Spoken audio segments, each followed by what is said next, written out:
What's up, everybody? Welcome to tonight's live stream. So this is a little bit of a kind of a quick, I don't want to say quite impromptu, but Swami and we just started talking the other day, and we've been talking for a while about trying to eventually do something, and it worked out for him. It worked out for my schedule. So I'm glad to have the infamous Swami Suave on the channel tonight. So I'll probably stir up a little bit of controversy or something, but we're looking forward to tonight's live. So a little bit of information. So tonight we're going to kind of keep it pretty loose and all of that, but we'll be talking about some different ryes, some value bourbons, things along the, or some value whiskeys to both us and to him in Montreal. So with that being said, Swami, why don't you introduce yourself to anybody who may not know you and your channel? Hello, my name is Swami from Malton, Montreal. I've been doing YouTube whiskey tubing for about 4.5 years. Some of you guys know me, some of you guys don't. How you doing? Thanks for tuning in. I've known Scott now a little over 2 years. It's going on there, pretty much. Yeah. Scott's a good guy. Invited me on. Thank you very much, Scott. Yeah, so tonight Scott wanted to talk about rye and bourbon and stuff, and I picked up a lovely bottle that I can't stop hearing about. I know nothing about it. It's going to be the first time. I sipped a little bit of it last night just to get to know it a bit. This is the Pikesville Straight Rye at 55% ABV. I hear it's got a 51% rye mash. I think it's something like a 40 to 41% corn, and the rest is barley. So yeah, it's one of those rye whiskeys that we would probably classify as like a bourbon drinkers like rye whiskey. Yeah. When I drank it last night, I was tasting a lot of like the iced tea notes you got in bourbon, a lot of the vanillas and stuff, but still it's got that little spicy edge at the end of the rye, that little copper note that comes off. Really nice. So yeah, it really is. And now for us here, that rye is right about $50 to $55. So it's right, you know, for us now that $50 or $55 price range has kind of crept up to it being really like a mid-tier kind of pricing, because there's so many whiskeys, as you well know, in the Scotch world as well, that $50 for the most part doesn't even always get you that much anymore. So it's a really nice value for a really fantastic rye whiskey. So I think you're really going to enjoy that one. Oh, I'm really happy I got it, but it was not $50 in my neck of the woods. Yeah. All right, so let's see. I'm gonna check the chat here. It was $87 in Montreal. That's really not bad. So by the time you do the like the US and Canadian conversion, that's pretty close. So like, it would come up to about 65 American around. Yeah, not too bad. You know, give or take. So that's not too bad. So all right, let's see what we got in the chat. So Donner Pass, how's it going, buddy? So Swami, maybe you've seen some of these guys. Oak and Smoke Whiskey Reviews. Three guys that do a really nice job. They're down in Indiana with a newer whiskey channel. They do a great job. I'm sorry, I haven't seen them. Okay, Bourbon Buddies, they do a good job as well. I think I've heard of Bourbon Buddies, but I might have watched one video. I'm not sure though. I don't want to say anything yet. I'll definitely go check out all your channels, guys. So just write down your channels in the descriptions, and I'll check them out. I'm always on the lookout for new channels. I like finding out all the new guys that are coming out. But because of my work, I don't really see anybody. I don't get to have as much time as I used to watch whiskey reviews. So that's the tough part right there, is being able to watch everything. So all right, I poured myself a decent Virgin Oak just to open up the palate a bit. It's at 46.3% ABV. It's a nice light Scotch. It's not too heavy, even though it's got a nice ABV to it. But just to open up the palate to get ready for the harder stuff like the Pikes. I'm going to start out with the Evan Williams White Label, the Bottle and Bond. It's a nice, easy drinking value bourbon for us in our area. Kind of one that I don't want to say replace with the old Heaven Hill Bottle and Bond, but it's fairly close from that standpoint. So value-wise, for a lot of people, they're much more able to get that. And with the Heaven Hill being discontinued and the newer one coming out hopefully very soon, so they took the old Heaven Hill Bottle and Bond, which was 6 years old, which was about $12 back in the day. And now it's $40, and it's a 7-year, again, bottled and bond. So they did the math and they realized they had a good product and all of that. So anyway, all right. So let's see who else we got in here. Andrew Spurrell, thanks for jumping in. Go Habs, hey buddy. Who else we got here? Probably missing. Yeah, Hill saying, Swami, let the rip. Sorry. It sounded like I just took a big hit of a bowl right there. Yeah. Bourbon Junkies, hey guys. Pressman, how's it going? Hey, we got the Bourbon Junkies in the house. Is that Sean or is that Dan? Oh, it's got to be Dan. It's got to be Dan. Hey, Danny. Who knows? Probably both drunk by now anyway. So who cares? Yeah.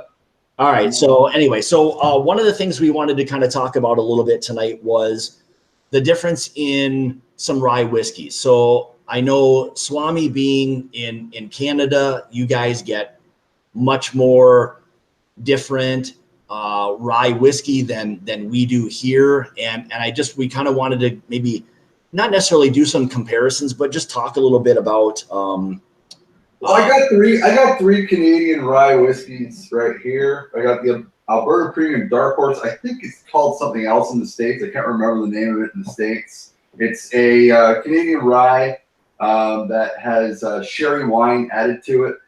I got here the infamously disgusting I've had this bottle for close to 5 years and it's still not nearly drunk down at all. The Northern Harvest rye.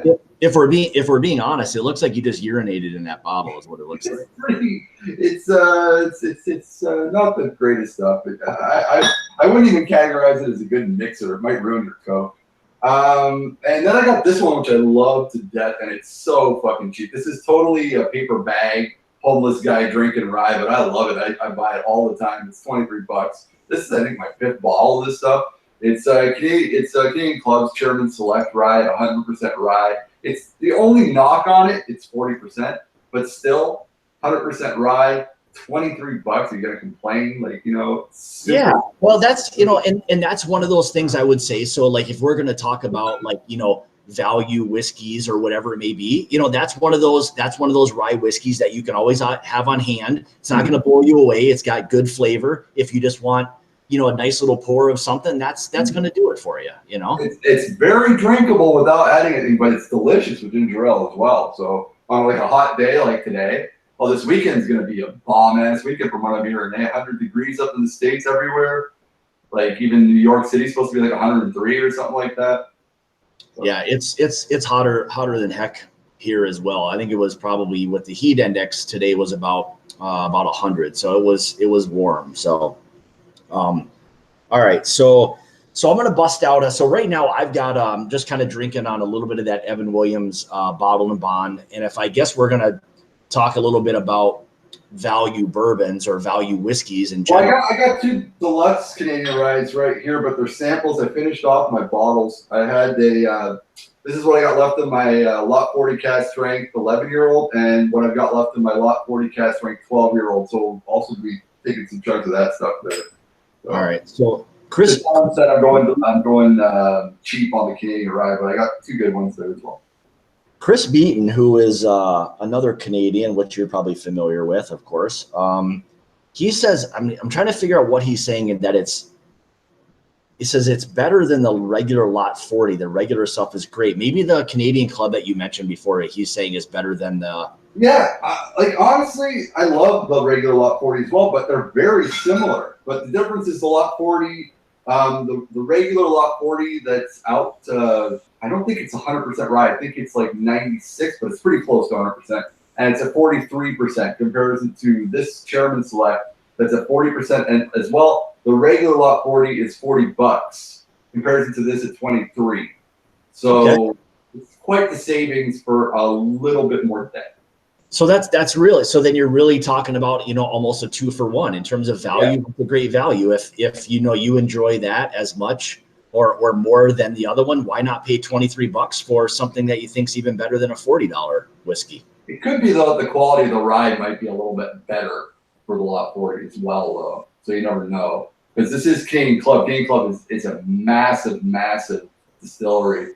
And I think they're owned by Diageo now. I'm not too sure, but I'm pretty sure that they are. They've been bought by Diageo. I believe you're right. Yeah. Yeah. So, and that's the thing. So like for me here, now this isn't a rye, but for a lot of people, you know, this has kind of started to get outside of the state of Kentucky. For the longest time it was. And I think once they kind of discontinued the Heaven Hill bottle and bond, they started to push out the Evan Williams, just the white label bottle and bond, and get that flooded out into the market a little bit more. So it just kind of popped up in my area, and it's a 1 liter for like $22 or something. So it's a great deal. It's a good sipping, you know, bourbon from the standpoint of it's not going to break the bank. And if you just want, you know, it's a nice 100 proof bottle and bond, you almost can't beat that. So I just brought the light a little closer because I saw I was looking a little dark in the background over here. Yeah, you're fine. A little bit like Batman.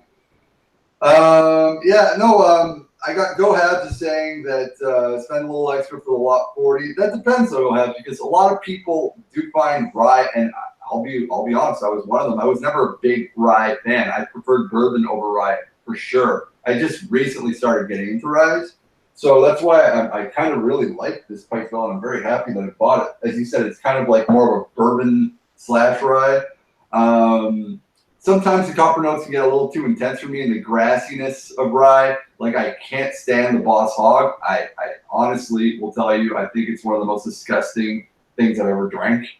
It sells for like $500 now or something like that. Like, the Whistle Pigs are not for everyone. You know what I mean? That's exactly the thing, because I think Whistle Pig is, I think the vast majority of their rye is Canadian rye, correct? Yeah. Yeah, that's what I thought. I knew they did a lot of sourcing when Pickerel was like kind of their you know, head distiller. I know he sourced a lot of stuff out of Canada. So a lot of the Whistle Pig stuff was a lot of Canadian rye. So to me, this Canadian Club would be a great rye for people who are starting to get into rye. I'm not telling you it's going to blow your mind or you're going to be an expert or anything, but again, it's something light, it's easy, it's a bit sweet. There's slight copper and rye bread notes in it, but it's not heavy. And, you know, it'll get your palate started for the heavier stuff. So, that's one nice thing about, like, that I enjoy about rye whiskey is that it's a complete different flavor profile than bourbon is, but it packs a really good punch, even for me, at like lower proofs. That's one thing I do like about rye whiskey. That Canadian Club rye comes from the same distillery in Calgary as Whistle Pig. Yeah, but it doesn't have the same taste profile. I'm not gonna lie. I had the Whistle Pig Boss Hog, and I just found it disgusting. Maybe it's been 2 years. Maybe I'll like it now because I've had a lot more ryes. Again, I've never lied about it. I'm on my beginning journey when it comes to ryes and bourbons. I've always been a Scotch guy. I'm kind of learning stuff, but the ryes taking a little longer to adapt to than the bourbons. The ryes are getting there, but I'm loving the bourbon a lot lately, and I don't know why it is, but it's just an easier transition from Scotch to bourbon than it is to rye. Rye, it's very hit and miss for me. Either I like it a lot or I hate it. So with that being said, what is it about rye whiskey that at times can kind of turn you off, or it took you a little while to kind of transition into liking it? What was it about it? The grassy notes. Like, I find sometimes the grassy notes are a little too intense. It's really herbaceous and very grassy, and I don't know, it just tastes too much like that. I don't mind like a nice little after hint of grass, but like when it just literally tastes like grass clippings, or like drinking grass juice with like copper, it wasn't the most pleasant of taste. It's kind of maybe on the same vein as like how Scotch drinkers with peat. It takes time for people to start liking peat. I think that rye is kind of like that peat version, but for North American Scotch, North American whiskey. Yeah, and that's a really big thing, because, you know, when a lot of these distilleries put out young whiskey, whether it be, you know, bourbon or rye, that youthful note that people generally don't take to is that kind of that grassy, you know, hay type of note. And it's a bit of a turnoff, and you can tell right away that it was probably pulled, way too early. And that's just not a flavor that I think a lot of people like. And around us here in the States, with all of these craft distilleries that have popped up, it's expensive. It's not unheard of for a lot of these craft distillers to put out a 2-year, between $50 and $75, whiskey. And that's where it really gets to be a tough, not really a tough decision, but when we can go buy a $20, Evan Williams, 100 proof bottled and bond, why would I spend $50 to $75 on that when I can get that for $20? There's so many now too. There's so many 100 proof, 100% rye whiskeys out there now. It's crazy. The Jim Beam came out with one. Wiser's has about 6 of them now. Canadian Club's pushing them out like nonstop. Alberta Premium's got a bunch of them. There's so much competition in the 100% rye category now. It's insane, and they're jacking up the prices like crazy. Canadian whiskey, one of the fun facts about it was so cheap. You didn't really care. It came in a plastic jug. It was like you get like a barrel of it for like $10. And now you're not seeing it less than like $30, $40, and not the good shit. Like we're talking like the crappy Weiser Deluxes out there, all that stuff are coming up to $25, $30, and shit's like piss water, honestly, to be honest with you. Yeah. Well, they're doing it because there's people out there buying it. They're going to spend the money and they can get rid of it, and they know they can, so they just keep pumping up the prices. And same thing for a lot of the craft distillers here. We all know that there's a huge expense in starting a distillery. And if you're not sourcing and you're producing your own stuff, they have to spend that kind of money just to keep the lights on with some of that stuff. They don't have a choice. They're not pumping stuff out like they do with, like Beam and all these guys and Four Roses and Wild Turkey. They're putting out so much, whiskey that they can have a lower end, but these crafts, they just can't afford to do that. How is the Knob Creek 100% rye cask strength? Because I saw it yesterday at the store. It was $102. I was looking at that and the Pikesville. I ended up going for the Pikesville. It was like about. I would take your Pikesville 100% of the time if we're talking about those two compared to each other. I really like, and I'm guessing that honestly between the Knob Creek and that those two mash bills are going to be very similar. I think they're both low rye, high corn rye mash bills, I believe. So it was the cask strength rye from Knob Creek. I thought it was pretty expensive there. It was like $102. A little for us here, it's probably, I would say, right around that $60 price point. So it's not too bad. It's good, but that Pikesville, I'll tell you what. You almost can't beat that whiskey. It really is good. So it's a fantastic whiskey. And again, that's a good transition for people who may not really enjoy rye. It's high corn, so it drinks a little bit more like a bourbon. It's a good introduction to the rye world for people, and it doesn't drink hot at all. To me, it doesn't. I don't know about you. Do you get much on it? Oh no, which one? The Pikesville. The Pikesville, I'm just about to open it. Okay. Right here. Well, I had it last night. Last night when I was having, and in a good way, not in a bad way, it kind of reminds me a bit of Bibb and Tucker. The bourbon from Bibb and Tucker. In a good way, not a bad way. Because I know the Bibb and Tucker doesn't have a good reputation. Yeah. But I meant because of the high rye content, I find the taste of the Bibb and Tucker tastes a lot more rye-ish than bourbon.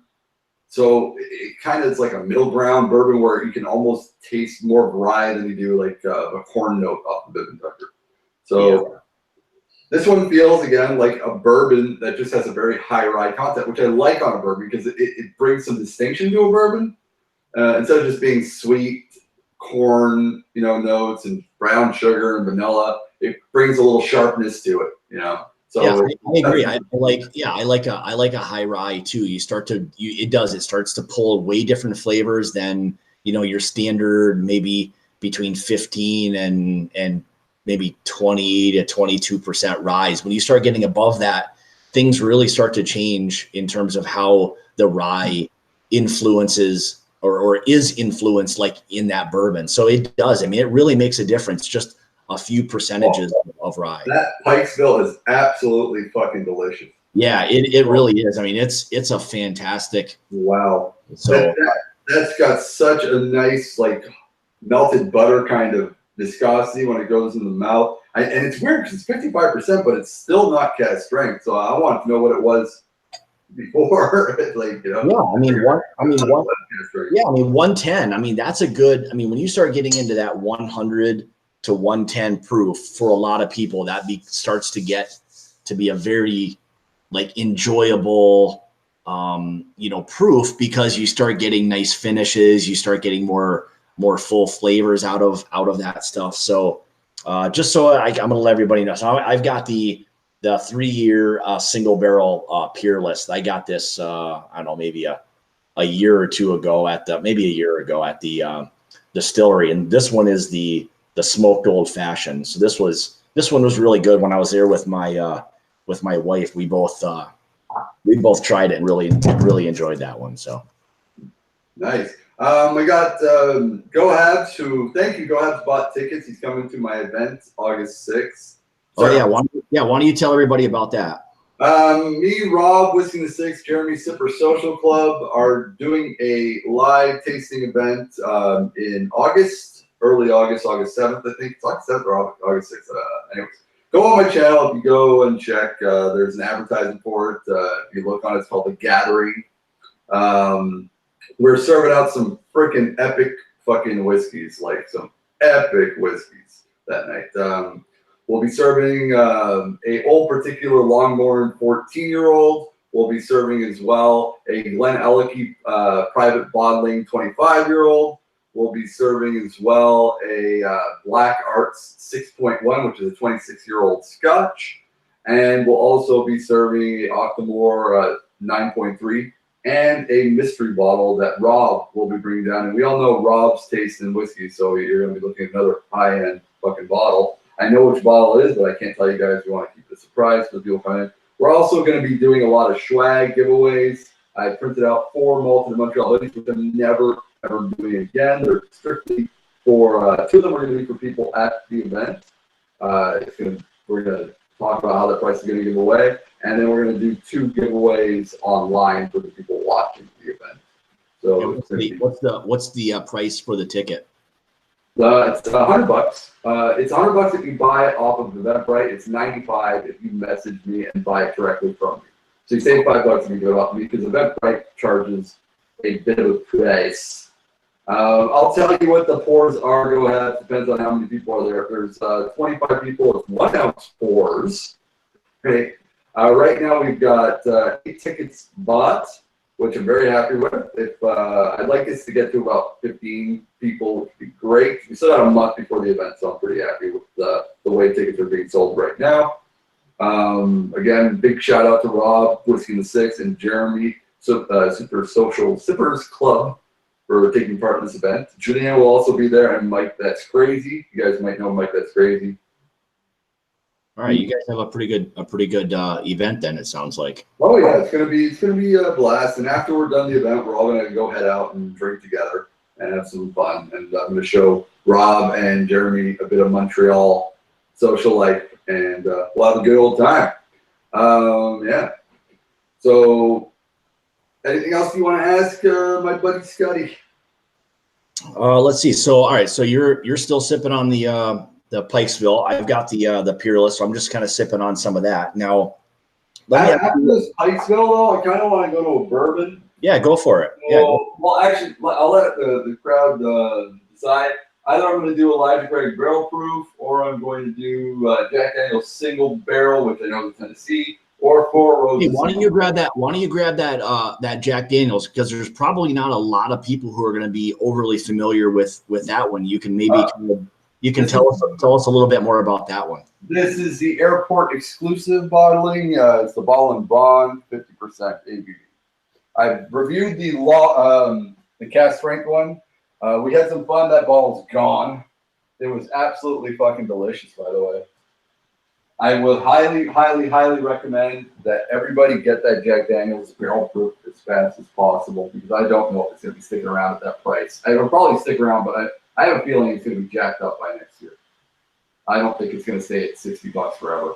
It's it's one of those whiskeys, same thing here, that's the price point. It's very similar to how the Elijah Craig barrel proof is for a lot of us here, where it's still a really good value in terms of the quality of the bourbon that it is. So I hope Jack Daniel's doesn't move, that much. And I think with them maybe having the stock that they do, and same thing with like Heaven Hill with the Elijah Craig, that they're able to keep some of these older barrel proof whiskeys a little bit, lower, and they're not $100 like they easily could be, and people would still pay that. But that's one of the nice parts about a lot of these bigger distilleries having a good amount of stock.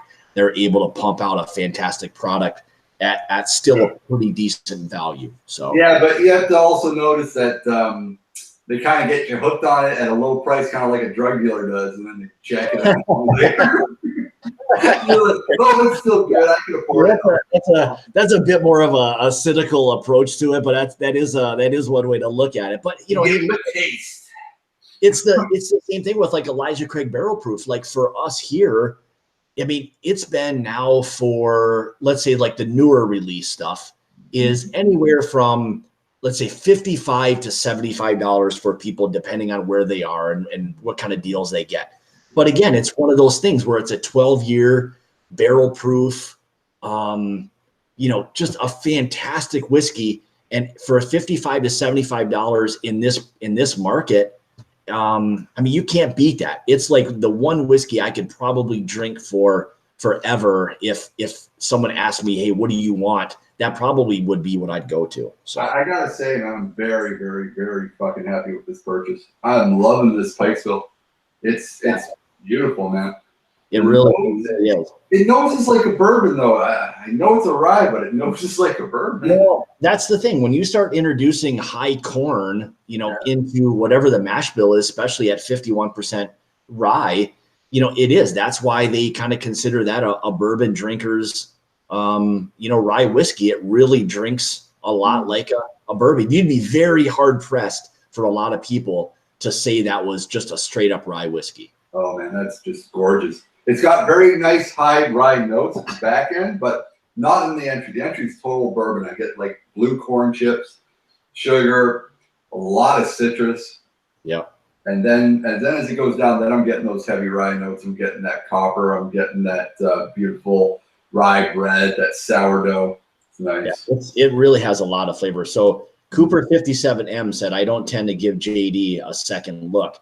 And I think, that's one of those deals where, as a lot of people may have been turned off by Old Number 7, which is really, for the most part, I mean, that's just a Jack and Coke type of stuff. I mean, everyone's had bad experiences with it, but if you look outside of what a lot of the normal Jack Daniel's stuff is, and you start going to their kind of like premium releases, they're fantastic. I mean, they rival any fantastic bourbons that, like the Elijah Craig barrel proof. I mean, they're definitely on par with. Oh, fuck it. Me and Mike, that's crazy. We did a live show where we did a blind tasting of the Jack Daniel's barrel proof versus the Elijah Craig barrel proof, because they're very similar in ABV. I think it's 1% off. The Elijah Craig is 68, and the Jack Daniel's barrel proof was like 67. So we went and did it, and we thought at the end it was blind. We picked the Jack Daniel's as the winner. Yeah, and it does. I mean, it's been, and I've done blinds with it in there as well, and I didn't pick it out as Jack Daniel's because I think by the time I got to it, I wasn't getting that like banana note that I do get with a lot of the Jack Daniel's. So I think at that point my palate was a little bit maybe fatigued, and I didn't get that. But it was one that I really ranked very high, and it was great. It surprised me that it was a Jack Daniel's. It was one of the single barrels, and it's absolutely fantastic. And for us around here, it's probably $55, $60 for them when you can find them, of course. So. Well, this one my wife got in Washington. So she paid a bit of a premium because it was an airport exclusive. It's the same price as the barrel proof. It's 61 American. So because she bought me the barrel proof and this one, the barrel proof is gone. That one was finished really quick. This one I just kind of started out on. I'm liking it too. At 50% ABV, it's not a kid's drink. You know, it's still got a good kick in the ass when you drink it. Some people rank it above the barrel proof. I wouldn't. I think it's a little thinner, but it's still absolutely delicious. I finished my Pikesville. I'm moving on now to the Jack Daniel's Ball and Bond. So on to the Tennessee. And then after that, I'm going to go to the, I'll let people decide, or I'll let you decide, Scott, if I should do the Lot 40 cask strength 11-year-old or the Lot 40 cask strength 12-year-old. Oh, that's interesting. I just picked this thing up. We don't get it very often in our area, so it popped up and Stag? The Stag Junior, yeah. So it was like $55, and we don't get it. It doesn't really come on the shelves and stuff around here. This is I think this is one of the newest releases, 127.9. I guess somebody in the chat can let me know if this is the newest release or not. But this is one for me. All the Stag Juniors. Same thing with the regular Stag. It's something that I need to let open up for a little while. Like, I mean, I may not go back to that thing for, I don't know, 2 or 3 weeks just to see what some oxygen does to it. So, yeah, I tend to agree with the Stag Juniors. I'm not the biggest fan. Yeah, it's one of those things. I mean, it really does so for a lot of people, and maybe you too. But it drinks hot. You know, that's one of the things that's a big turnoff for a lot of people is that it does drink hot. I do like that on occasion. It's not the greatest when it's 100 degrees. But, I don't think it's the heat for me. I think it's the unbalanced palate for me. It just seems to be like wacky and all over the place when I drink it. Really? Yeah, I just find it completely unbalanced. Interesting. I don't find it to be a well-rounded whiskey at all. It's always been a dark fruit kind of cherry bomb for me. That's one thing I've always liked about Stag. It always has that kind of profile that I can kind of go back to and get that. And there's always been this like little bit of a Coca-Cola presence to it. It's like a cherry Coca-Cola note that I always get with Stag. You can kind of pick it out like right away. So, but yeah, me, I'm not a fan of Stag Junior, and I'm not a fan of Eagle Rare. So it might be just me that certain distilleries juice. But I like Buffalo Trace. Just the regular old school Buffalo Trace.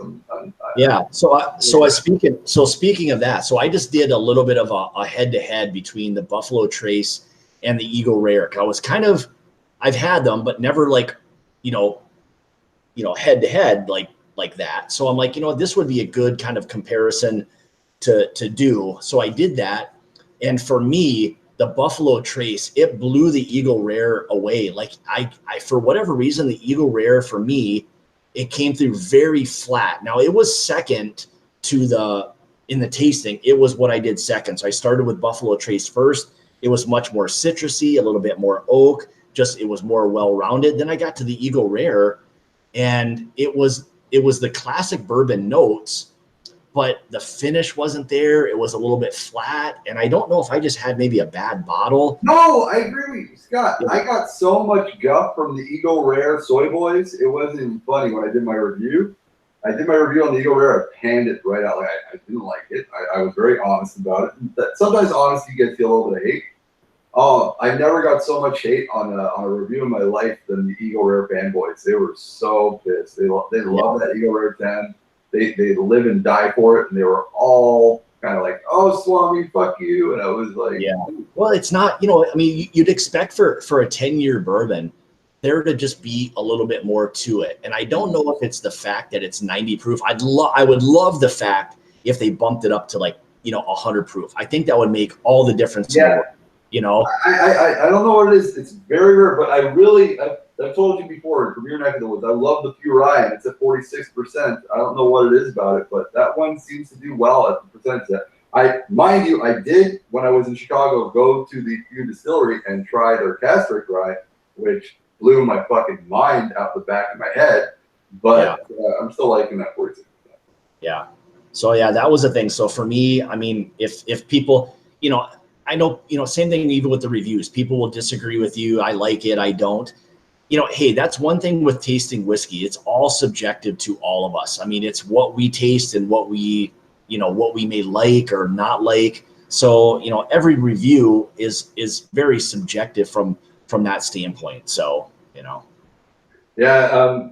Blind Whiskey, thank you, brother. Haven't seen you in a little while. Yeah. I was just talking. I've updated the man cave. It's getting better. I told you guys I moved in here 12 months ago. I bought a new motorcycle. I got a lot of shit I got to pay off. And I said, you know, the office is going to be the last thing to do.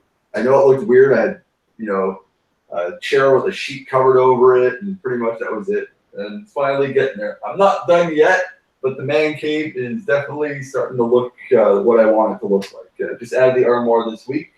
Very happy with this. Yeah, it looks nice. It looks nice in there. Hey, Go Hab said Buffalo Trace is 45% ABV in Canada. That's the same thing here too.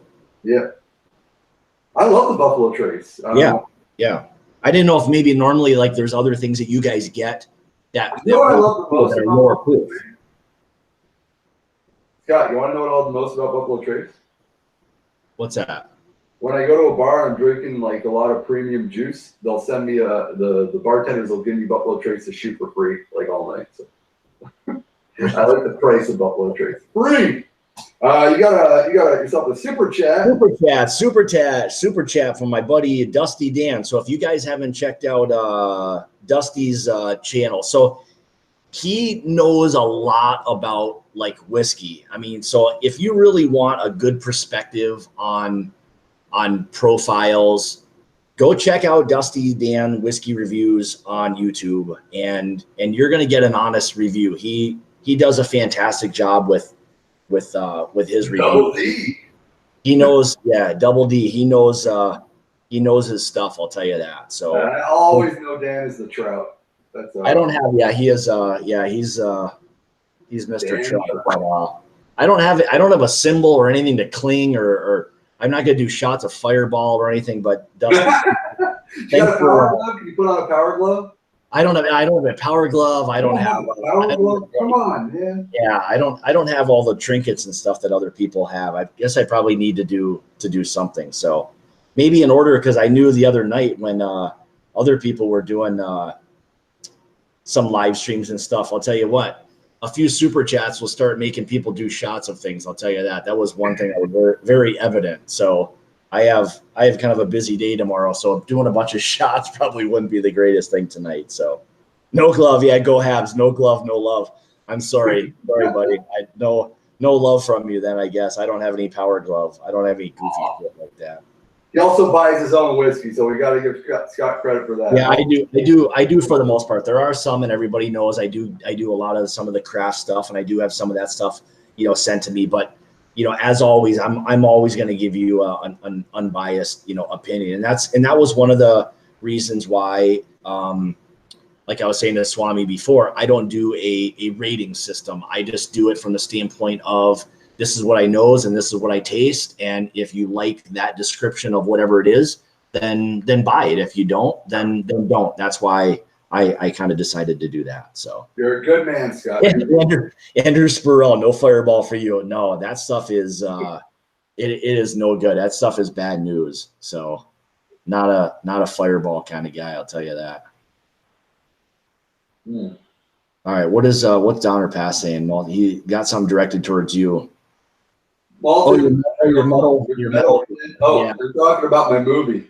Yeah. So okay, so here we gotta if hopefully after the live stream, if you guys haven't checked out Swami's new video that he posted today, and I'll leave it at that. I'm not gonna mention it's a little bit more of a teaser, but if you guys haven't seen the video, do yourself a favor after the stream, go watch it. It's super funny, and I think most people who know Swami a little bit will get the analogy of the video very early on. Pretty in your face analogy. It's not heartfelt. I was smoking a lot of weed last night. Like, I don't know. I was bored. I had nothing to do. There was nothing on TV. I don't know. I just said, I'm going to make a movie. So So who's like voiceover was that? Was that you? Yeah, it's all me. All three voices are me. It was so funny. You guys afterwards go watch it if you want a good whatever 4-minute laugh or whatever it is. You guys will go check out my GLENCAIRN 24-year-old grandeur review because that should be checked out. And I hope everybody is loving Julien on the channel because Julien he's brought a lot to my channel. Have you been watching Julien a bit, Scott? No. You haven't watched my new reviews with Julien? Oh yeah. I've been watching your stuff. Yeah. Yeah. So I like Julien. And some of the stuff, I think it's kind of cool that you've started doing some things with like somebody else where you can kind of bounce different stuff and you get different opinions. And that's one thing as doing reviews when you have somebody else to kind of bounce something off of or just kind of work in tandem with. It's fun to do reviews that way rather than just single all the time. Mm. Yeah, I was too high last night, Chris Beaton. I wanted to mention a bunch of whiskey channels during that thing, but I was buzzing, so I forgot. I was gonna mention during the karate fighting scene, I was gonna say I learned from Rob Whiskey the Six. And I was like, oh, that was perfect. You did a pretty good job of being able to sync up your voice and put it all to the movie. Yeah. I was doing that literally on the spot though. I didn't have a script or anything, and I was just that was trying to out as quick as possible. At one point, I laughed my ass off, and when I said, it pissed me off. It's one of the best lines. It's hard to hear. You have to listen to it really closely. It goes, what is it? We were crowdfunded. Yeah. I think everybody. I'm pretty sure everybody knows who in the world it is that you're talking about. Yeah, I'm not gonna mention. Don't mention. Yeah, no. You guys will have to. You seriously, if you want a good laugh, go watch after we're done with the stream. It's really funny. So. Scott is lying. No, come on, John. Here he is. It's probably the flannel that he's got on right now. It's starting to make him. This surfer boy with no hair of the whiskey. I don't know if you. Reminds me of Keanu. I don't know if I could classify John as a surfer boy. There's not much surfer boy that comes across to me. The way he talks, it's so SoCal. He's guys, today we're gonna review some whiskey. John, we kid. Dudes. I don't know.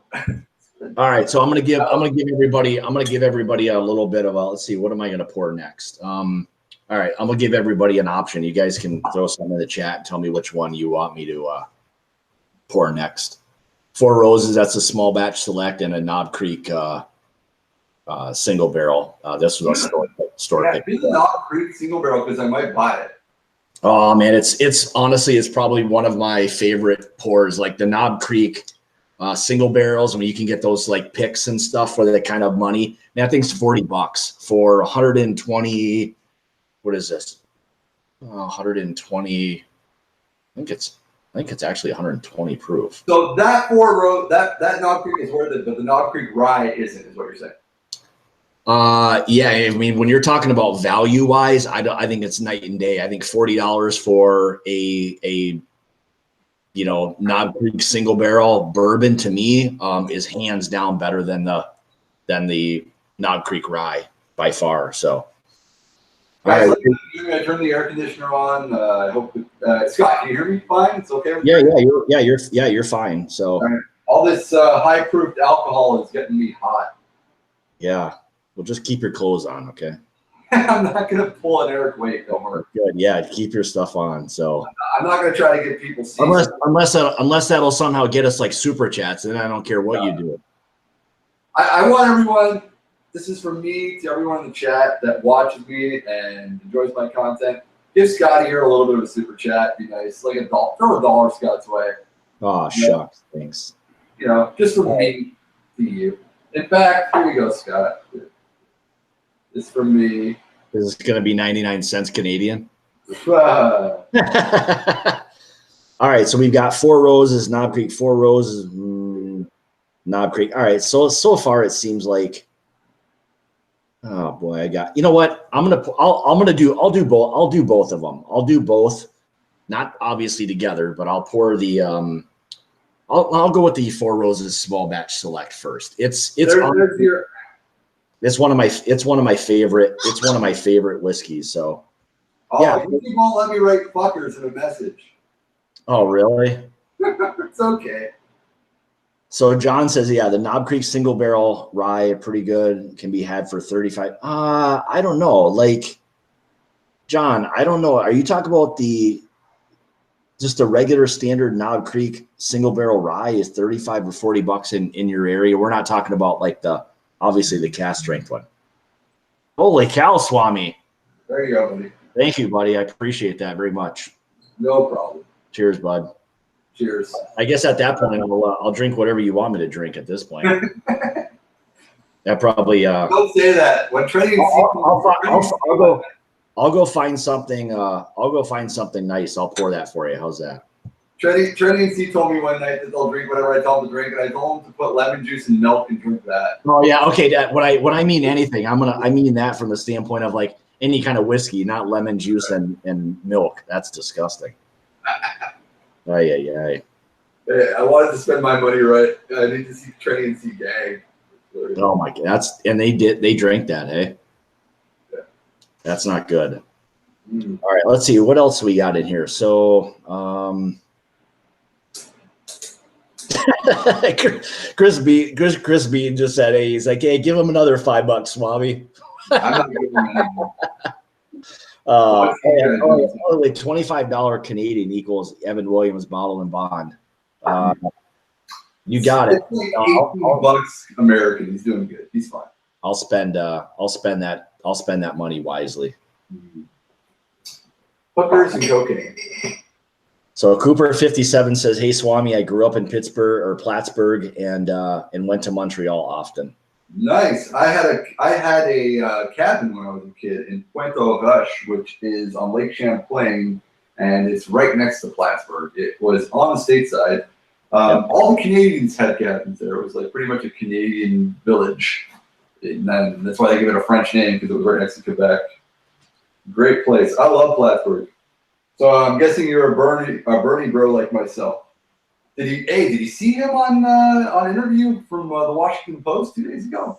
See who? Bernie Sanders. He was dropping the S bombs and the F bombs. Really? Oh yeah, man. People love it. Maybe he's trying to be like whatever he is, like 90 years old. Maybe he's trying to be a little more hipster. No, he was just like, letting people know he's been doing this shit forever, man. And he has been doing it for forever, that's for sure. Yeah. That's why he's loved in Vermont.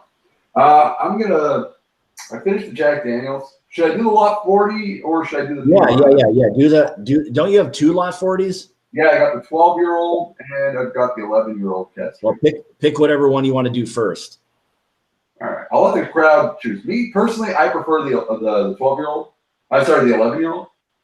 No, the 12-year-old. That's it. The 12-year-old, the original version. Okay. So I was gonna say, so the 12-year-old came out before the 11-year. So the 11-year was the more recent release. Is that yeah? Okay. Yeah, it was this year's 2018 release. The 11-year-old 2018. The 12-year-old is 2017. The 12-year-old is miles ahead. It's not even like it's like light, and it's like night and day. A lot of people are saying it's very similar. I don't think so. I think a lot of these people are bought by Gooderham and Worts. The 12-year-old destroys the 11-year-old. If you have any palate whatsoever, you taste the difference immediately. Everybody I know that drinks with me sees it like immediately, because we've done side by side so many times, and it's just the 11-year-old is like a Diet Coke comparison to the 12-year-old. Really? So is that big a difference? And the next one coming out is going to be No Age Statement. So that's just going to be pure trash. So they kind of seem to be going in the wrong direction then. Every whiskey goes in the wrong direction, Scott. Have you noticed that? I don't know. That's It's all about saving money. The first edition is always going to be great. The second edition is usually pretty damn good. And after that, it's just trash. The thing is, but sometimes with that, so depending on like a lot of releases, especially with bourbons, you'll get these annual or twice a year type releases where they start to increase the age. And again, age doesn't always indicate that it's going to be better or anything like that. But a lot of times here the age statement goes the other way versus, you know, down in age. I mean, I clearly, when they're adding that, maybe they're adding water, or are those all cask strength? Which ones, the lot 40s? Yeah, the lot 40. They're all cask strength. They're all, well, except for the original lot 40 12-year-old, which is. All right. Well, maybe they just burn through their stock, and all they've got left is younger whiskey then. Good hanging words. They've got more stock they could fill Lake Ontario with.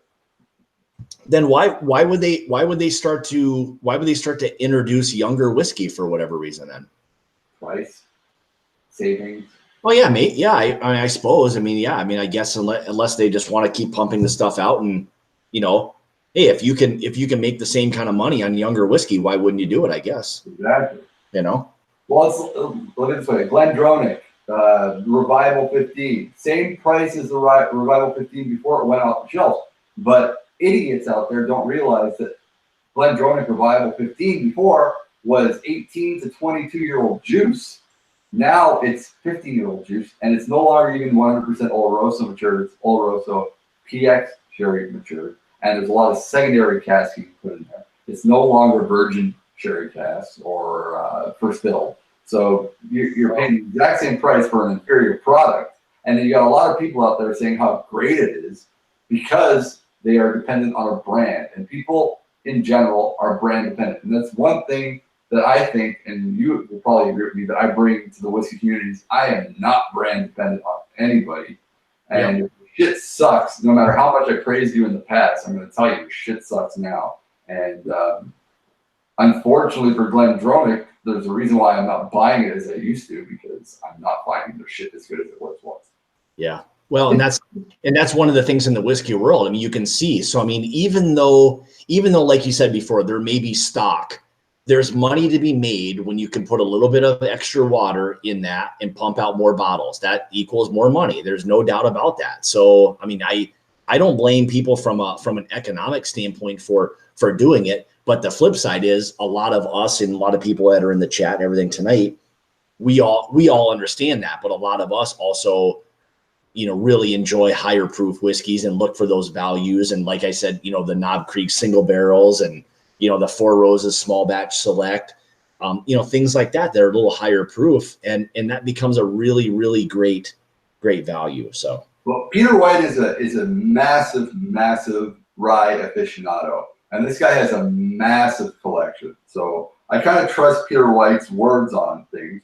Peter White is saying, Swami, the 2019 lot 40 cask strength, the NAS, so I am right, it is NAS, is going to be French cask finished from Livermore. It likes to experiment, plus it has rave reviews from people I trust. Really? So who are the people you trust, Peter White? Please let me know in the comments. Name drop. He's going to say Rob, and then I'm going to be like, ha! No, I'm just kidding. I'll have Rob. All right. Honestly, I'm thinking if it's going to NAS, they should drop it down $20 to $30. I don't care what kind of cask it's aged in. The problem is everybody knows that when you have that name on a bottle, regardless of what it is, people are going to be very interested in it. They're going to pay the same amount of money it was before, and they already know that. So whether or not there's, you know, the aficionados that may I agree with you. The whiskey aficionado counts for probably 10% of who actually drinks whiskey. So our actual voice doesn't matter that much, except for the fact that we have now become pretty prevalent because of YouTube. So our voice kind of spreads out a bit. So if we don't like a product, it can cause some, I wouldn't say 100% damage, but it can cause a dent into the industry's margins. So no doubt. Yeah, there's way more people that are just buying things off the shelf who know nothing about any of it, and you know, see a name that maybe they've heard and they know nothing about it, and they'll buy it purely off of that. I mean, that's kind of whiskey in general. I mean, all of us who do these lives and are watching or listening to podcasts and do all that, I mean, we're a very small minority in the whole entire pool of people who actually drink whiskey. So you know, they're not trying to appeal to us. They already have us. You know, we've got it all figured out. It's the common drinker who doesn't know anything, who isn't brand loyal, who's just, you know, willing to pick up and buy just about anything. So, Well, I know a lot of Scotch drinkers who are brand loyal, but not because of actually liking whiskey, but it's more of a prestigious kind of act where they're very brand loyal, let's say, to Macallan's, because Macallan's represents luxury and high-end living. So a lot of them will drink Macallan's, not because they actually enjoy it, but just more along the lines of it's a kind of a stature in life to be drinking Macallan's. But yeah. You know, and speaking of that, that's kind of an interesting thing. As you said that, and I'll ask some of the people in the chat the same thing too. I don't know if that's as much of a bourbon thing or not. No. And it's hard because, you know, a lot of us where you get together with people that are kind of in the same group, we all understand and know a lot about the same types of things. But outside of that, you know, do people look at something in the, I'll say the bourbon world, do they look at something and think like right away, like a Macallan is like, oh, this represents like luxury? I don't know if they're Pappy Van Winkle, maybe. I would say Pappy's. Yeah, that would probably be, you know, but again, I mean, like, okay, probably similar to some of the Macallans that are very expensive, you know, secondary Pappy would be, you know, expensive as well. Probably not, you know, Scotch expensive, but, you know, it's still very pricey. Yana says Blanton's. I kind of tend to agree that bottle does kind of represent some sort of air of superiority, with the polo horse sitting on the top of the bottle. Like, you know, I would say Blanton's. Yeah. Well, you know, speaking of that, so Donner Pass Whiskey makes like a good point about like some of these like knuckleheads in the whiskey world.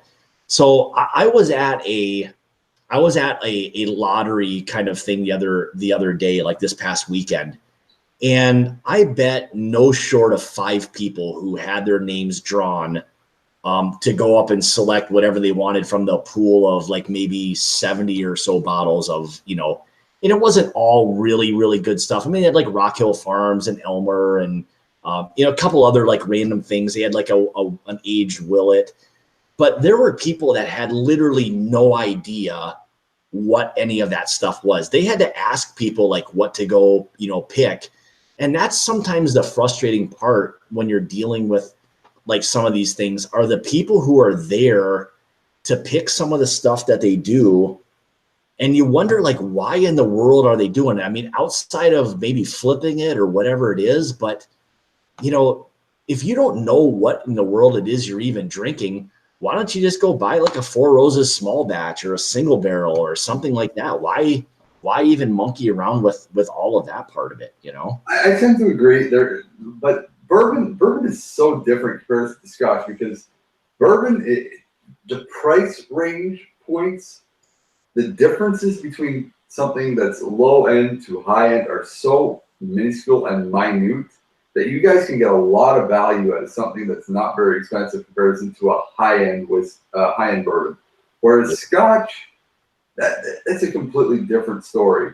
You really, really can, and very rarely, yes, there are the Cardews out there, and there are a few other distilleries out there that produce relatively affordable whiskey at a very high quality standard of taste, but it's very far between. You can't really find that many value scotches out there comparison to when it comes to bourbon. And especially, and people say, well, there's smaller distilleries out there. The smaller distilleries charge more than the high-end, high-volume distilleries because they don't have very much product to push out there. So they're probably charging more half the time, even though they have a high quality and it's a smaller, more artisan production.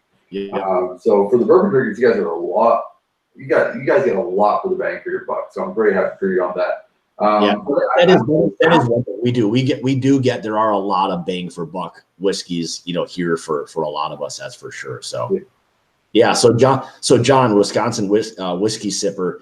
Yeah. He was at the event we went to at Riley's too. And I was amazed at the amount of people. There were like a couple of people that were like on their phones when they got their name drawn to try to figure out what the hell it was they were even gonna like get. They had like no idea. And I don't know. Sometimes I just wonder, like, why are you even like there doing these things. It's kind of odd at times, but so who knows? What did Richie say before? Yeah, so he said, Pappy aside, I think a lot of particular bourbon drinkers want great taste and good value, whatever the price point. And I agree. And I think a lot of us understand that. So when you start getting into a lot of these things, again, like the Four Roses small batch or Knob Creek single barrels, things like that, or even the Evan Williams bottle and bond, they represent great value for that kind of money in today's day and age. But so. What do you think about a lot of these? And I say this as a former bartender. I bartended, as you know, Scott, for close to 25 years till recently, where I've transitioned to a bit of a more higher end position in life.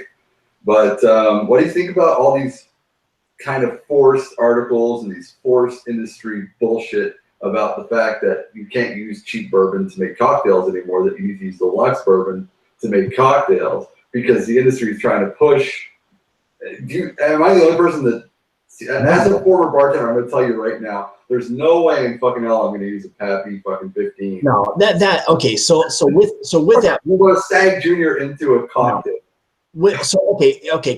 Can you do it? Yeah, you can definitely do it if you want. If you've got a fair amount of money and you don't mind burning it or whatever it is, that becomes a little bit of a. I think it's a fucking insult to it's just to the point where, like, I mean, if it's got good flavor, okay, maybe it can make a cocktail a little bit better, maybe, okay. But to your point, I think industry. Everyone knows it's industry paying off a bunch of bartenders to say this. But to your point, I mean, look at like Bullet, things like that, Rittenhouse rye. You're talking about $25, $30 rye or bourbon. I've told you before in the past, I've got a bottle of Bullet. I love my Bullet for lemon bourbon lemonades. I totally will do that. But I'm not going to pour my Four Roses single barrel, and that's not even considered expensive shit. I'm not pouring that in lemonade. I'm drinking it. Yeah, I'm perfectly fine. Like at home, if I'm making like an old fashioned or a Manhattan or something, I have no problem using like a Bullet rye for like a Manhattan, or even the Evan Williams 100 proof bottle and bond for an old fashioned. It's good proof. It's a good whiskey. It's $20, $25 max, and they make great drinks. If you gave that to most people compared to a more expensive, you couldn't tell the fucking difference. Nope, not many people would taste the difference. The only thing I would say is, depending on the kind of drink you have, the only way you can maybe know the difference is based on a distillery who may have a distinct like flavor profile. Like for instance, like Heaven Hill, it always has a little bit of a nutty character. So at times, depending on what it is you're using, that may change a little bit of the flavor of a cocktail, but more than likely not enough. And if you have a couple of them, nobody knows what the hell the difference is at that point, I'm loving it. All the comments are coming in. They're fully 100% agreeing with us. They think I'm very happy. A nice educated crowd out there that understands. Yeah. This is why my channel for about 3 years now does not let reps come on anymore. You got to understand, the industry is not there for the consumer. The industry there is to push product. And now that they know that the consumer is willing to spend money, they're trying to find out ways to get you guys to buy more bottles. So they're trying to get you guys to waste your bottles on fucking cocktails now. Well, yeah, that's their job. I mean, that's what they're there to do. They're there to push their product and get people to buy their stuff, no matter what. So Jim from the Bourbon Road. So if you guys like, so let me take a second here. So the Bourbon Road, they have a podcast it's more than just bourbon. It may be some personalities or different things or something related. But if you like something that's just not always whiskey talk, go check out the Bourbon Road. So Jim and Randy do a really, really nice job with their podcast. It's a really good, interesting listen, and they may tie whiskey in to some of the things that they're doing. But it's not always just like reviews or anything like that. They do a really good job. So go check out the Bourbon Road. They do a really good job. I will definitely check them out. So all the guys out there that want me to check out their channels, and if you guys want to come on my channel, Scott knows when he was new and he was around 200, I had him on my channel 3 or 4 times. And I love bringing on the new guys. So if you guys want to come on and do a live show with me, just go onto my channel, subscribe, send me a message on Twitter. I'm Malton Montreal on Twitter, and I'll be happy to have people on the show that are new, that don't mind keeping in mind and want to promote their stuff. If you guys got a good channel, we'll definitely check you guys out. Yeah, there's some good channels and stuff in here tonight. Let me go back to one thing that Richie said. So he made a good point. So he says some bottles were really meant to be sipped, and that's the case. You know, that is. I mean, there are some that are designed, and they're not intended to be like made into cocktails. Now, if you've got more money than time and you want to mix that sipping whiskey into a cocktail, then I guess have at it. I mean, if we all had that kind of money to piss away on making cocktails with, I guess you can do it. I mean, I don't really think ultimately in the end it makes that much of a difference. I think there's a big difference between using like complete garbage whiskey versus like mid-shelf whiskey. I think you can really start to taste the difference there. But beyond that kind of stuff, when you're into a lot of the MGP 95.5 ryes and things like that, that's all great stuff. And if you can find something around 100 proof for cocktails, even better. So that really is kind of my criteria. I'd like to have a cocktail at around 100 proof, and then a nice mid-shelf rye or bourbon, and you're good to go. Makes a great. I'm thinking Wild Turkey 101 would be perfect. Yeah. Perfect. Because I love you so much, Scott, I'm going to pull out my favorite whiskey of all time right here. Well, I appreciate that. This is my favorite Scotch. I want to go Scotch right now. So I've done. No, I promised you. No, I did my. How do you pronounce what that is? Kilhoman. This is the Kilhoman. Kilhoman. PX Sherry Cask, single cask strength, baddest mother in the world. I love this whiskey. All right. Let me ask you this. So what's the affinity with why so many scotches are now being finished in sherry? Why do you think that is? Well, it's a weird thing because if you actually go to Scotland or England or Ireland, they're not big fans of scotches being finished in wine caskings. They kind of just want the traditional bourbon casking or European red oak casking kind of style. I think it's more of a North American and maybe Asian influence that seems to like it because it kind of gives off a bit more sweetness to it. Even though there's a lot of sweetness to your traditional European red oak, which does impart a lot of sweetness, and you can do that just by checking out a cheap Glenmorangie 10-year-old original, or now I think it's just the original. They don't have an age statement on it anymore, and you can get yourself. Actually, no, sorry, that's spruce. I apologize. But there are some nice European red oak scotches out there that you can drink, and you'll get a lot of sweetness out of it. But the North American market wants something that's sweeter, and I'm not gonna lie. Especially for me, the reason why I love this whiskey so much is because it imparts a nice sweetness from the PX, but because of its peatedness and it's at a 40 ppm distillation here, it kind of mixes together and produces something almost like barbecue chips, I would have to say. Like it's a beautiful kind of sweet ketchup with smoke to it and hickory, and I'm just loving it. That's almost like you define like a meal in a glass almost right there. It is absolutely delicious. This one is at 57.2%. It is at cask strength. This is the 2015 release. It is a 5-year-old. It sells for $200, and I got that in your neck of the woods. I got that in my Route 66 trip. I've bought the bottle every single year. All right, so I'm going with the Knob Creek, the single barrel. This is just over 14 years old. So bottled at 120 proof, so a nice proof barrel. Yes, this is still the bottle Tom R got me because I was finishing off my bottle of PX Sherry Cask. So this is still the one, Tom R. People might know Tom R. He met me in Chicago and got me this while I was in Chicago. And again, thank you, Tom R., for knowing my taste when we met.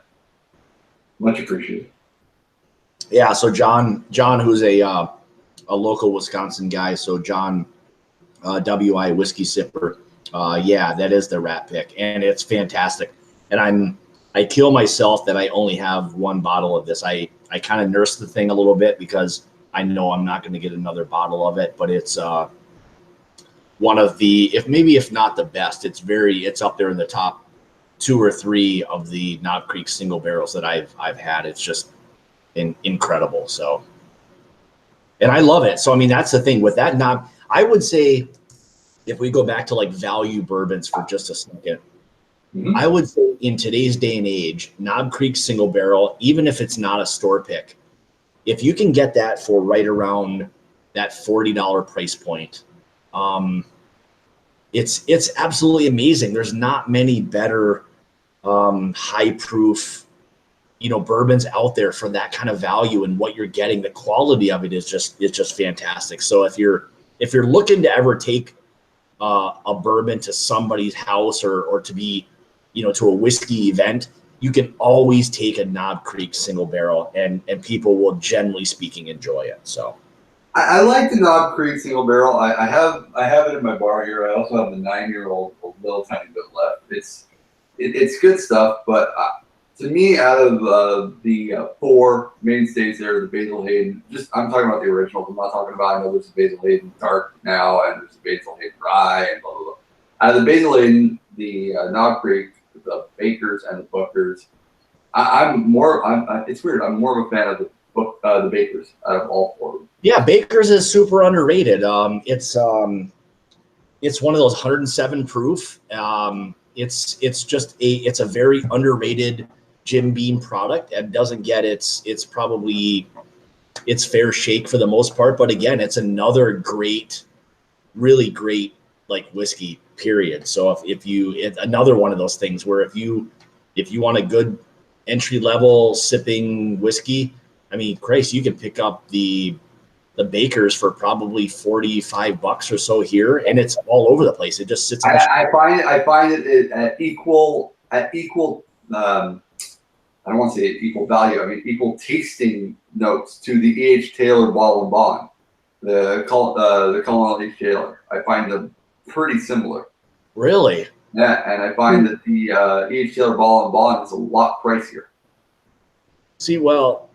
See, I don't get with Beam, with Beam products versus like Buffalo Trace, like somehow Jim Beam always has a slight kind of nutty, maybe a little funkiness to it. It has a kind of a distinct characteristic. And for me, like Buffalo Trace always has this like light citrus from the standpoint of like an apple type of citrus for me. So I get 2 distinct kind of profiles for me.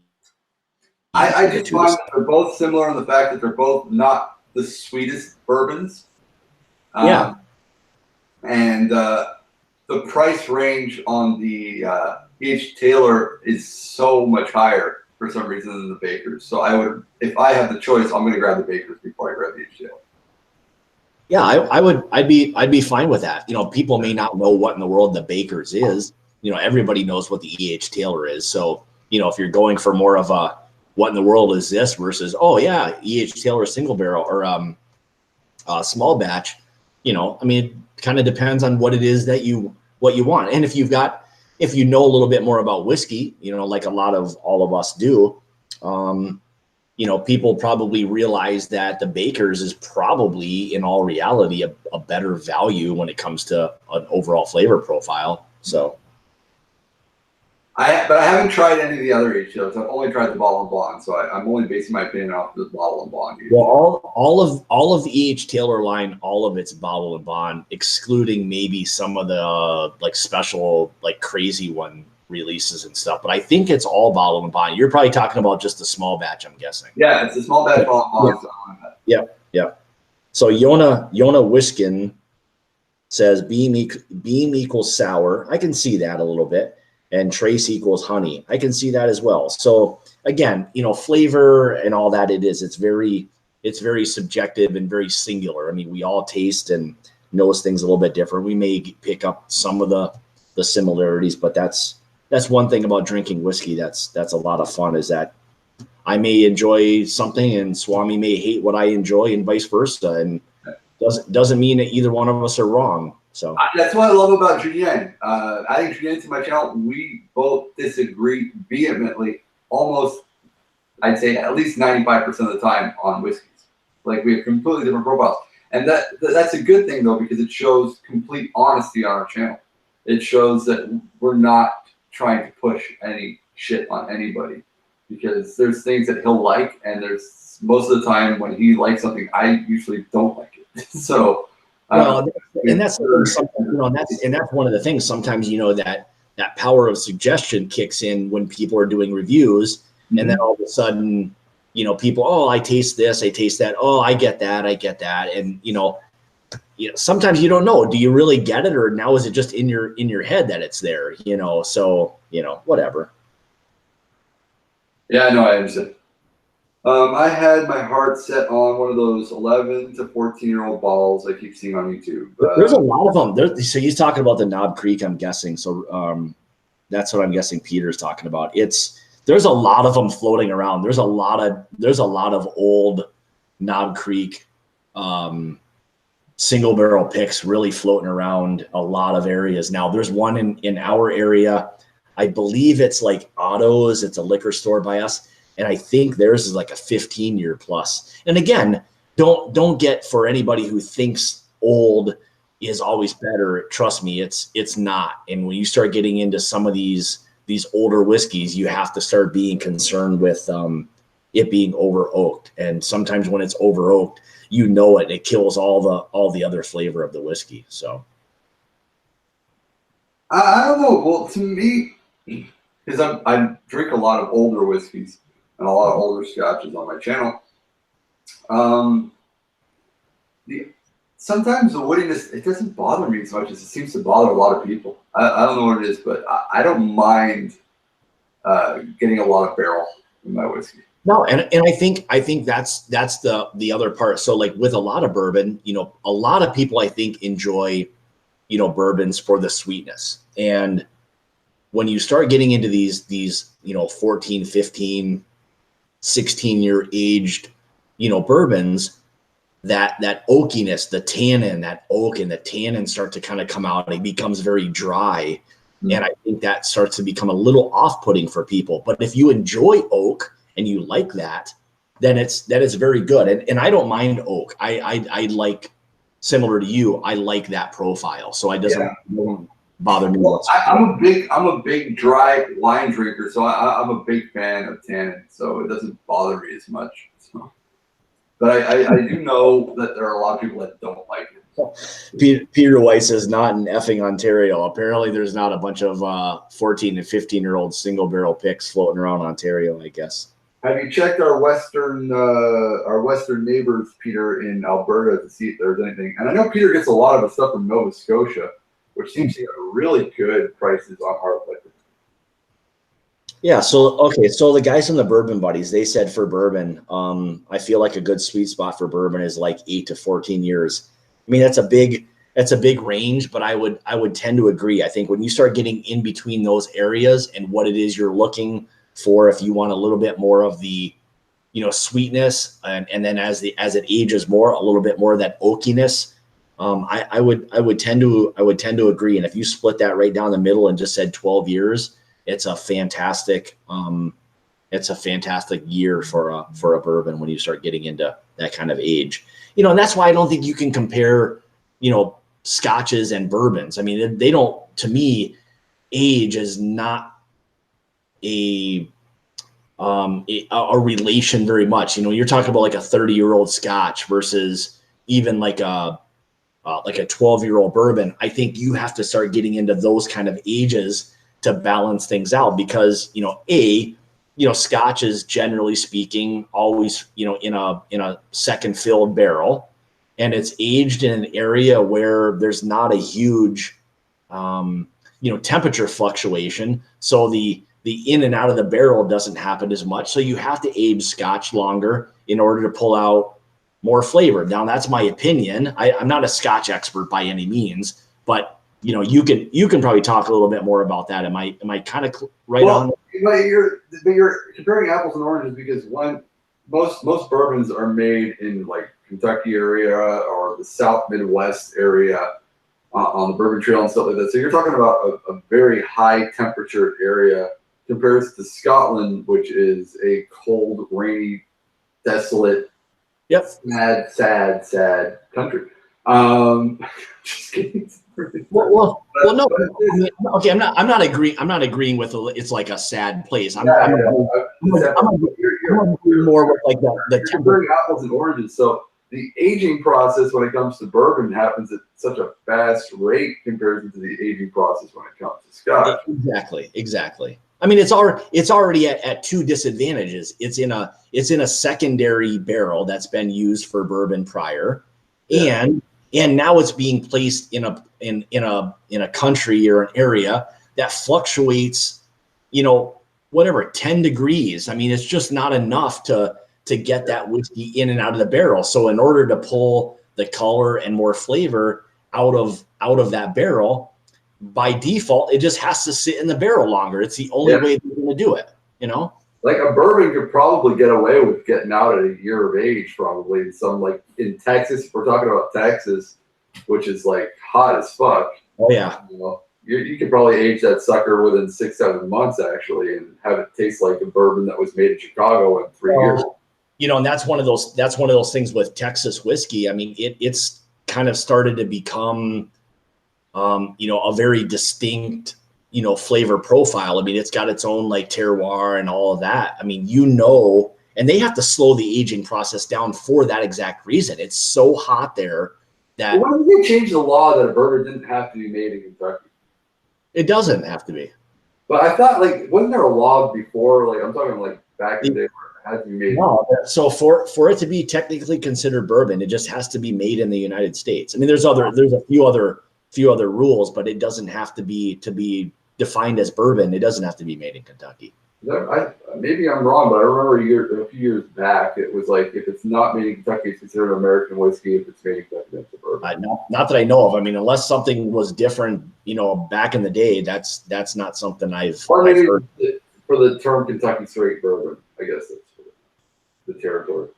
Yeah, well, I mean, Kentucky straight bourbon. I mean, that's just defining the obviously the state of distillation and the fact that it's. I mean, here's the other issue. Dustin DH Silv 2 can identify this. So straight bourbon whiskey, technically by definition, if there's no age statement on that bottle, by definition, and Dustin, you can tell me if I'm wrong or not, but by definition, it should be 4 years old. If there's any kind of age statement or indication of aged, whatever, minimum of 2 years or something like that, then it can be 2 years. But with the straight definition, that has to be at least a minimum of 2 years old. So it gets a little bit more technical. There's a bunch of other.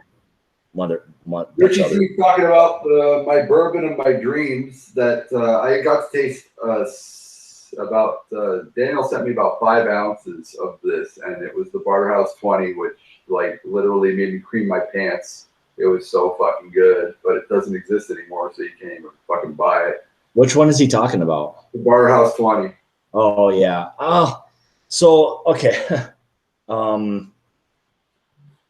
So yeah, I mean, I guess with the whole like Barterhouse and all of those types of things, I think that was one of those things that they did a really, really fantastic job with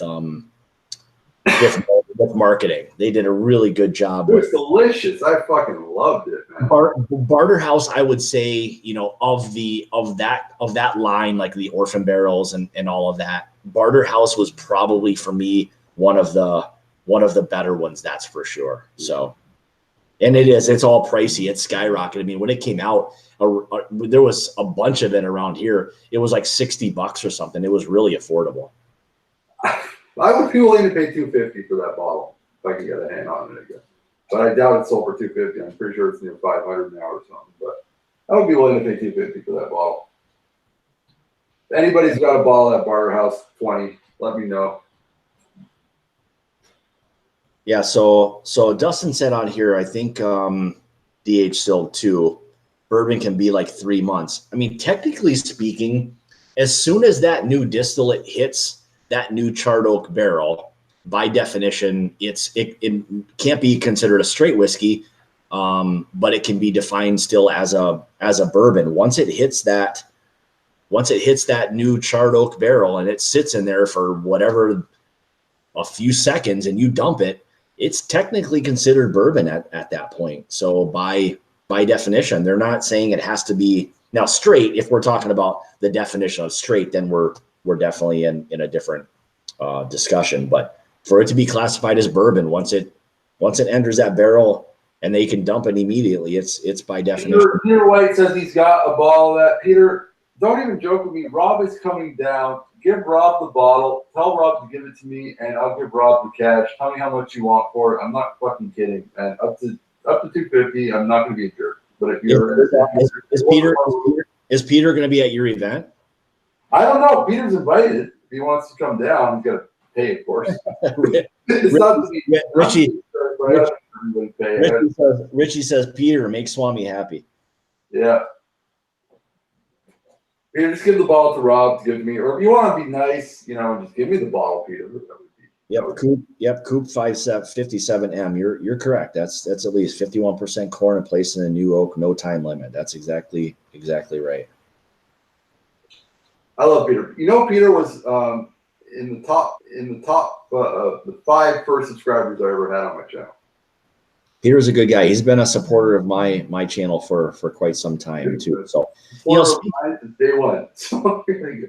All right, I'm going to do this. So speaking of new channels, so this is maybe not for all of us who are watching tonight, but anybody who may pop in later on down the road. I just want to give a few shout outs to some of the newer whiskey channels that maybe somebody is looking for, and they come across this stream at some point and are watching the chat and they're wondering who some of these people are in here. But so we've got the guys from the Oak and Smoke Whiskey Reviews.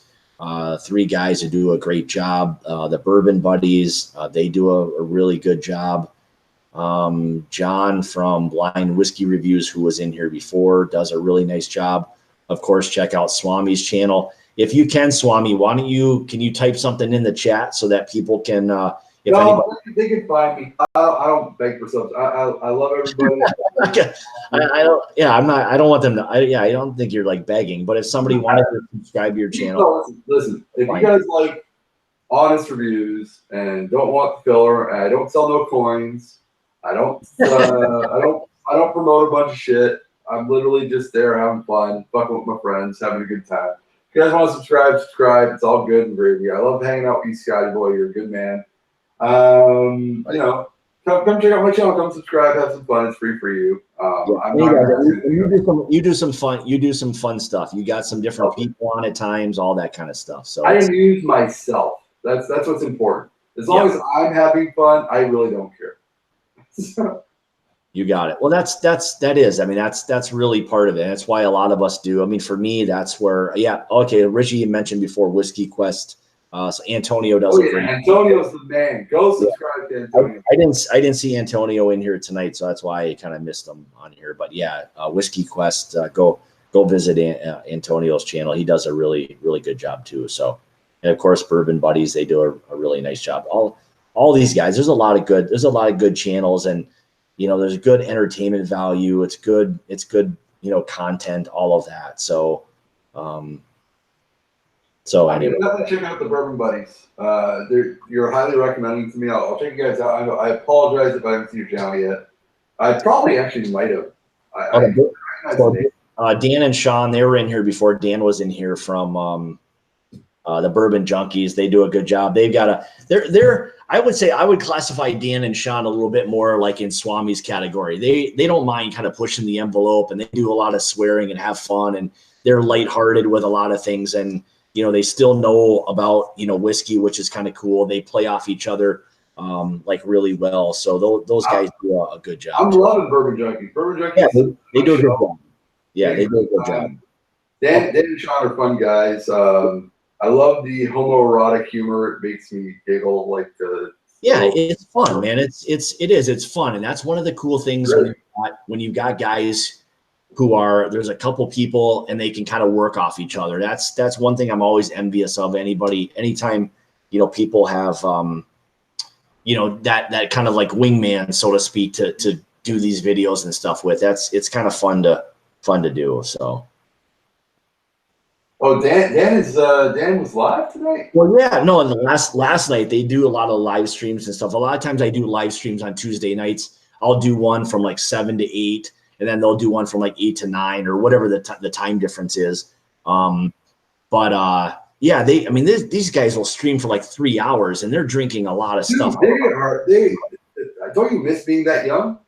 Like they can drink, like they remind me back when I was like, 32, between 25 to 32 were my like strong years of being able to just like put away booze. Oh, and that's what they are. So they're early 30s guys, and you can do that when you're that age, and so. But I've only had about 6 cast strengtheners, 1 beer, and I'm telling you, I'm feeling it now, my friend.